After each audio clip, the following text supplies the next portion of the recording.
ಗೆ ಸ್ವಾಗತ. ಬಹಳ ದಿನಗಳಾದಮೇಲೆ ಮತ್ತೆ ನಾನು ಎಲೆಕ್ಟ್ರಾನಿಕ್ಸ್ ಬೇಸಿಸ್ ಮೇಲೆ ತುಣುಕು ವಿಡಿಯೋಗಳನ್ನ ಮಾಡ್ತಾ ಇದ್ದೀನಿ. ಸೊ ಹಾಗಾಗಿ ಇವತ್ತು ನಾವು AC ಮತ್ತು DC ಕರೆಂಟ್ ಬಗ್ಗೆ ತಿಳ್ಕೊಳ್ಳೋಣ ಬನ್ನಿ. ಏನು ಈ AC ಮತ್ತು DC ಕರೆಂಟ್ ಅಂದರೆ, ಇದರ ಡಿಫ್ರೆನ್ಸ್ ಏನು, ಇದು ಎಲ್ಲೆಲ್ಲಿ ಯೂಸ್ ಆಗುತ್ತೆ ಅನ್ನೋ ಒಂದು ಪುಟ್ಟ ಇನ್ಫಾರ್ಮೇಷನ್ಸ್ಗಳನ್ನ ತಿಳ್ಕೊಳ್ಳೋಣ ಬನ್ನಿ. AC ಮತ್ತು DC ಅಂದರೆ ಆಲ್ಟರ್ನೇಟ್ ಕರೆಂಟ್ ಮತ್ತು ಡೈರೆಕ್ಟ್ ಕರೆಂಟ್. ಮತ್ತೆ ಕರೆಂಟಲ್ಲಿ ಏನಕ್ಕೆ ಈ differentiation? Ultimately current is nothing but a flow of electrons ಅಂತ ನಾವು ಕರಿತೀವಿ. ಮತ್ತೆ ಇದರಲ್ಲೇನು ಈ ವಿವಿಧತೆ? ಸೊ ಈ ಥರ ವಿವಿಧತೆನ ಮಾಡಿದವ್ರು ಯಾರು ಮತ್ತು ಇದರಿಂದ ಯೂಸೇಜಸ್ ಏನು, ಇದು ಹೆಂಗೆ ವರ್ಕ್ ಆಗುತ್ತೆ ಅನ್ನೋದನ್ನು ಚಿಕ್ಕದಾಗಿ ಚೊಕ್ಕವಾಗಿ ಈ ವಿಡಿಯೋದಲ್ಲಿ ತಿಳ್ಕೊಳ್ಳೋಣ ಬನ್ನಿ. ಮೊದಲನೇದಾಗಿ ನಾವು ಡೈರೆಕ್ಟ್ ಕರೆಂಟ್ ಬಗ್ಗೆ ತಿಳ್ಕೊಳ್ಳೋಣ ಬನ್ನಿ. ಈ ಕರೆಂಟ್ ಬೇಸಿಕ್ ಡೆಫಿನಿಷನ್ ನಾವು ತಿಳ್ಕೊಂಡಿದ್ದೀವಿ, ಏನಂದರೆ flow of electron is nothing but a current. So ಇಲ್ಲಿ ಇನ್ನೊಂದೆರಡು ಎಕ್ಸ್ಟ್ರಾ ವರ್ಡ್ ಆ್ಯಡ್ ಆಗುತ್ತೆ. A flow of current in a single direction is called a direct current.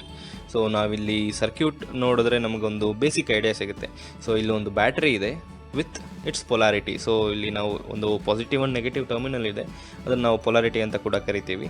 So ಇಲ್ಲಿ whenever the voltage is supplied, so ಏನಾಗುತ್ತೆ, constant ಆಗಿರೋ electron ಅಥವಾ stable ಆಗಿ static ಆಗಿರೋ ಒಂದು ಎಲೆಕ್ಟ್ರಾನ್ಸ್ ಮೂವ್ ಆಗೋಕ್ಕೆ ಸ್ಟಾರ್ಟ್ ಆಗುತ್ತೆ. ಸೊ ಹೇಗೆ ಮೂವ್ ಆಗುತ್ತೆ?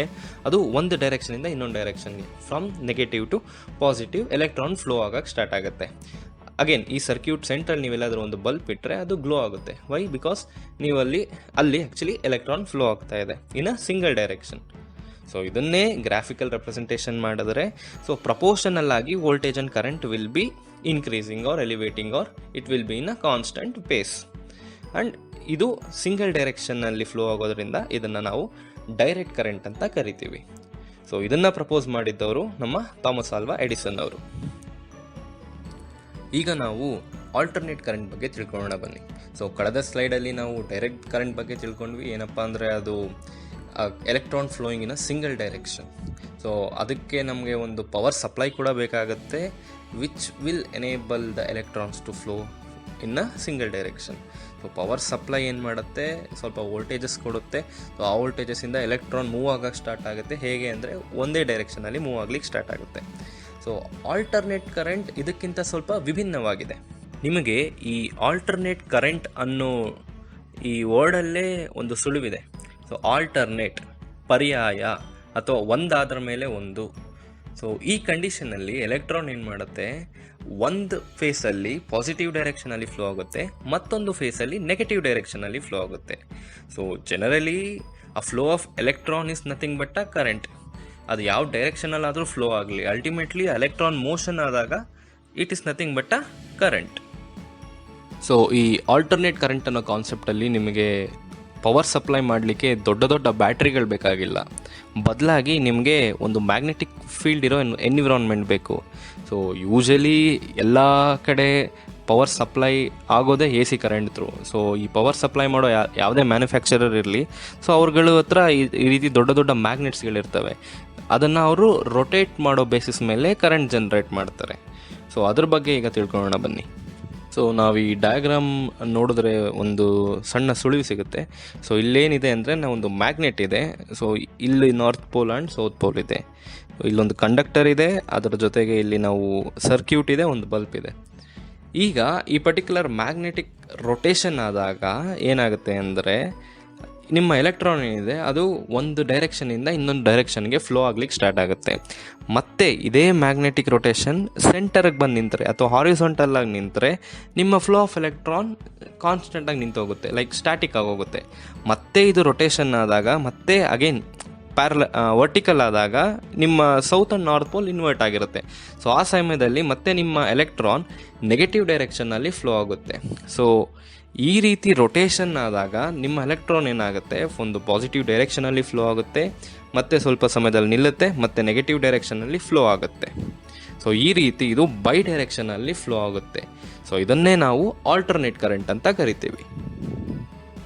ನಿಮ್ಮ ಹೋಮ್ ಅಪ್ಲಯನ್ಸಸ್ಸಲ್ಲಿ ಈ ಡಿಫ್ರೆನ್ಸ್ ನಿಮಗೆ ತುಂಬ ಬೇಗ ಗೊತ್ತಾಗಲ್ಲ. ಯಾಕೆ ಅಂದರೆ ಆ ಮ್ಯಾಗ್ನೆಟಿಕ್ ಫೀಲ್ಡ್ ರೊಟೇಷನ್ ಏನಿರುತ್ತೆ ಅದು ತುಂಬ ಹ್ಯೂಜ್ ಆಗಿರುತ್ತೆ. ನಿಮಗೆ ಇದು ನಿಜವಾಗ್ಲೂ ಗೊತ್ತಾಗಬೇಕು ಅಂದರೆ ಲೈಕ್ ಇಲ್ಲಿರೋ ಮ್ಯಾಗ್ನೆಟಿಕ್ ರೊಟೇಷನ್ ತುಂಬ ಸ್ಲೋ ಆಗೋದಲ್ಲಿ ಈ ಬಲ್ಬ್ ಏನಿದೆ ಇದು ಆನ್ ಆಫ್ ಆಗೋ ಒಂದು ಫೇಸ್ ಕಾಣುತ್ತೆ ನಿಮಗೆ. ಅದೇ ಈ ಮ್ಯಾಗ್ನೆಟಿಕ್ ರೊಟೇಷನ್ ತುಂಬ ಸ್ಪೀಡಲ್ಲಿ ರೊಟೇಟ್ ಆದಾಗ ಏನಾಗುತ್ತೆ, ನಿಮ್ಮ electron flow one direction stable ಮತ್ತು negative direction, positive direction stable, negative ಡೈರೆಕ್ಷನ್ನ ತುಂಬ ಸ್ಪೀಡಾಗಿ ಮಾಡುತ್ತೆ. ಸೊ ನಿಮಗೆ ಆ ಫ್ಲಕ್ಚುಯೇಷನ್ ಗೊತ್ತೇ ಆಗೋದಿಲ್ಲ. ನಿಮ್ಗೆ ಏನು ಅನಿಸುತ್ತೆ ಅಂದರೆ ಓಕೆ ಕರೆಂಟ್ ಕಾನ್ಸ್ಟೆಂಟಾಗಿ ಫ್ಲೋ ಆಗ್ತಿದೆ ಅನ್ನೋ ರೀತಿ ಅನಿಸುತ್ತೆ. But actually speaking electron flow continuous ಆಗಿ ಒಂದೇ ಡೈರೆಕ್ಷನಲ್ಲಿ ಆಗ್ತಾನೆ ಇರೋದಿಲ್ಲ. ಎಲೆಕ್ಟ್ರಾನ್ ಅಲ್ಲೇ ಇರುತ್ತೆ, ಸ್ವಲ್ಪ ಮುಂದೆ ಪಾಸಿಟಿವ್ ಡೈರೆಕ್ಷನ್ಗೆ ಹೋಗುತ್ತೆ, ಮತ್ತು ಸ್ವಲ್ಪ ಹಿಂದೆ ನೆಗೆಟಿವ್ ಡೈರೆಕ್ಷನ್ ಬಂದು ಅಷ್ಟೇ ಪರ್ಟಿಕ್ಯುಲರ್ ಪ್ಲೇಸಲ್ಲಿ ಅದು ಆಲ್ಟರ್ನೇಟ್ ಆಗಿ ಫ್ಲೋ ಆಗ್ತಾ ಇರುತ್ತೆ. ಇದನ್ನೇ ನಾವು ಗ್ರಾಫಿಕಲ್ ರೆಪ್ರೆಸೆಂಟೇಷನಲ್ಲೂ ನೋಡೋಣ ಬನ್ನಿ. ಸಪೋಸ್ ನಾವು ಏನು ಕನ್ಸಿಡರ್ ಮಾಡೋಣ ಅಂದರೆ, ಈ ಮ್ಯಾಗ್ನೆಟಿಕ್ ಫೀಲ್ಡ್ ಹಾರಿಸಾಂಟಲ್ ಆಗಿದೆ ಇನಿಷಿಯಲಿ. ಸೊ ಆಗೇನಾಗಿರುತ್ತೆ, ಎಲೆಕ್ಟ್ರಾನ್ಸ್ ಎಲ್ಲ ಸ್ಟೇಬಲ್ ಆಗಿರುತ್ತೆ. ಸೊ ಈಗ ನಿಧಾನವಾಗಿ ಅದು ನಾರ್ತ್ ಪೋಲ್ ಮೇಲ್ಗಡೆ ಬರೋ ಥರ ರೊಟೇಟ್ ಆಗ್ತಾ ಇದೆ ಅಂತ ಅಂದ್ಕೊಳ್ಳೋಣ. ಸೊ ಆಗೇನಾಗುತ್ತೆ, ಎಲೆಕ್ಟ್ರಾನ್ಸ್ ಎಲ್ಲ ಪಾಸಿಟಿವ್ ಸೈಡ್ ಫ್ಲೋ ಆಗ್ಲಿಕ್ಕೆ ಸ್ಟಾರ್ಟ್ ಆಗುತ್ತೆ.